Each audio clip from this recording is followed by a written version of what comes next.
Dear student, তোমরা দেখছো বেতারের সাফল্য একাডেমি অনলাইন ক্লাস। আজকে আমরা দ্বাদশ শ্রেণীর দ্বিতীয় সেমিস্টার বা ক্লাস 12 এর দ্বিতীয় সেমিস্টার ইতিহাসের দ্বিতীয় অধ্যায়ের কিছু গুরুত্বপূর্ণ টপিক নিয়ে আলোচনা করব। যে টপিকগুলো থেকে ফাইনাল পরীক্ষার প্রশ্ন আসার সম্ভাবনা রয়েছে, সেই গুরুত্বপূর্ণ টপিক বা প্রশ্নগুলো আজকে আমরা সবিস্তারে আজকের এই ভিডিওটি আলোচনা করব।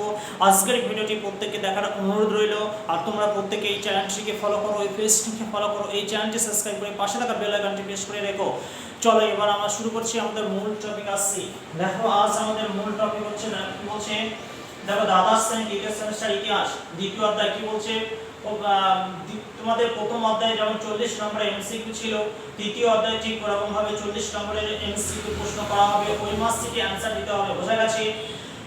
দেখো প্রথম প্রশ্ন বা প্রথম টপিক কি বলছে, দেখো কত খ্রিস্টাব্দে চৈতন্যদেব গৃহত্যাগ করেন? 1510। কার কাছে চৈতন্য সন্ন্যাস গ্রহণ করেছিলেন? কেশব ভারতী। তারপরে দেখো বলছে চৈতন্য মহাপ্রভু দর্শন কি নামে পরিচিত? অচৈতন্য ভেদাভেদ। তারপরে কি বলছে মহাপ্রভু চৈতন্য বিরচিত প্রার্থনামূলক শ্লোক কি নামে পরিচিত? শিক্ষাষ্টক। কোন ধর্মের পদাবলিচারিত ধারা সূচনা হয় কি বলছে? বৈষ্ণব। তারপর কি বলছে দেখো ষষ্ঠ সন্দর্ভ গ্রন্থের লেখক কি? কে হচ্ছে শিব গোস্বামী। তারপর কি বলছে দেখো চৈতন্যদেব 1533 খ্রিস্টাব্দে কোথায় শেষ নিঃশ্বাস ত্যাগ করেছিলেন? পুরীধাম বা পুরীতে।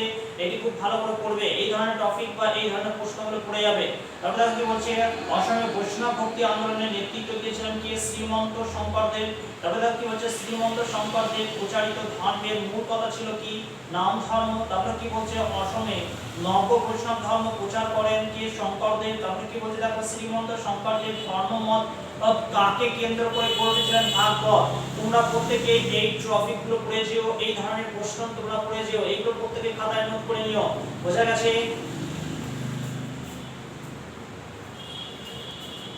আজকে এই পর্যন্ত। এই ভিডিওটি ভালো লাগলে অবশ্যই একটি লাইক করো, আর এই ভিডিও লিংকটি বেশি বেশি তোমাদের বন্ধু বান্ধবদের মধ্যে শেয়ার করে দিও। আর এই চ্যানেলে তোমরা নতুন হলে চ্যানেলটি অবশ্যই সাবস্ক্রাইব করে পাশে থাকা বেল আইকনটি প্রেস করে রেখো।